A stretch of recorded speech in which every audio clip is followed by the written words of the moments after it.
A very good day to you. I'm Hank Gross, MidHudsonNews.com. It's Thursday, February 8th. The news today brought to you by the Galleria at Crystal Run. Orange County government and its CSEA workers have reached a new 5-year contract covering the period of 2024 through 2028. The contract covers some 1,600 employees, notes County Executive Stephen Newhouse. It includes hazardous pay dating back from COVID. It also corrects a lot of mistakes that we've had in the past. Some employees were working 40-hour weeks, some of them were working 35, some of them 37. Now everybody's going to be on the same level playing field. It also maintains health insurance and then also has some percentages that are going to be built in going forward. The pact still requires approval by the rank and file of the union and the county legislature. 7 of the first 20 municipalities in New York to be named pro-housing communities are in the Mid-Hudson Valley. They include the city of Newburgh. The designation gives those communities priority consideration for up to $650 million in state discretionary funding. Poughkeepsie is one of those first communities, and Mayor Yvonne Flowers was in Albany yesterday discussing it with the mayor. Trying to find avenues and connect with the right people so that way we can start putting out, these applications and get this additional funding to help subsidize some of these projects. Because, then that's less money that we have to worry about going after the taxpayers for.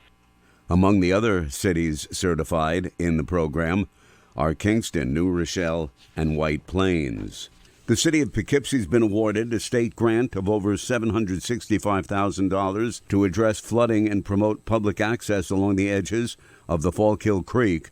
Mayor Yvonne Flowers says the creek is, in her words, an absolute gem, but it's been underutilized for far too long.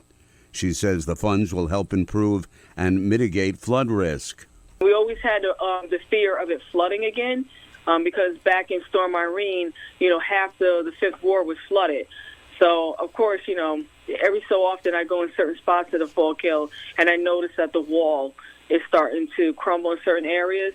So we're hoping that some of this money, along with working with Mid-Hudson and with our engineers, it will help address those issues.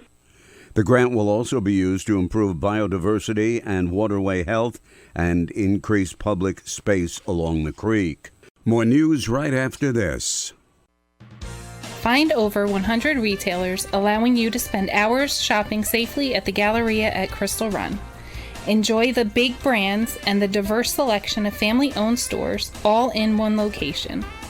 The Galleria at Crystal Run offers dining options for everyone with Fuji 110 Grill, Allen's Mediterranean Grill, and Peru Cuisine. Discover the Mid-Hudson Valley's premier shopping, dining, and entertainment destination, the Galleria at Crystal Run. For more information, follow us on Instagram, Facebook, or visit GalleriaCrystalRun.com. A 42-year-old Highland woman has been arrested for allegedly beating an elderly man with a baseball bat, causing injuries to the victim's face and legs.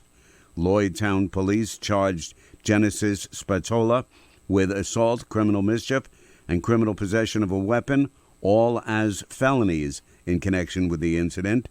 Police say Spatola is also accused of smashing out the victim's windows of his car with the bat, causing extensive damage to the vehicle. Police gave no explanation for the attack. Spatola was arraigned and remanded to the Ulster County Jail in lieu of $5,000 cash bail. A suspect is reported in custody following an assault in Smallwood early last evening.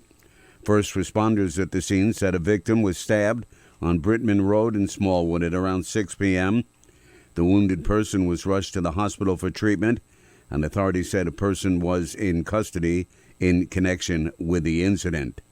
Police are investigating a head-on crash just before 10 a.m. Wednesday in the town of Newburgh involving a box truck and an SUV. The accident occurred on Route 300 and South Plank Road. It was said to involve a serious injury. Town police are continuing to investigate.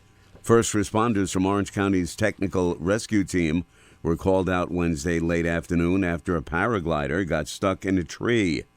The technical rescue team was requested by the Florida Fire Department to assist with a high-angle rope rescue, which was required to free the paraglider from the tree. The paraglider, who officials did not identify and was uninjured, was suspended 40 feet in the air. After about 90 minutes, rescuers were able to safely lower the paraglider to the ground. I'm Hank Gross, MidHudsonNews.com. The news today brought to you by the Galleria at Crystal Run.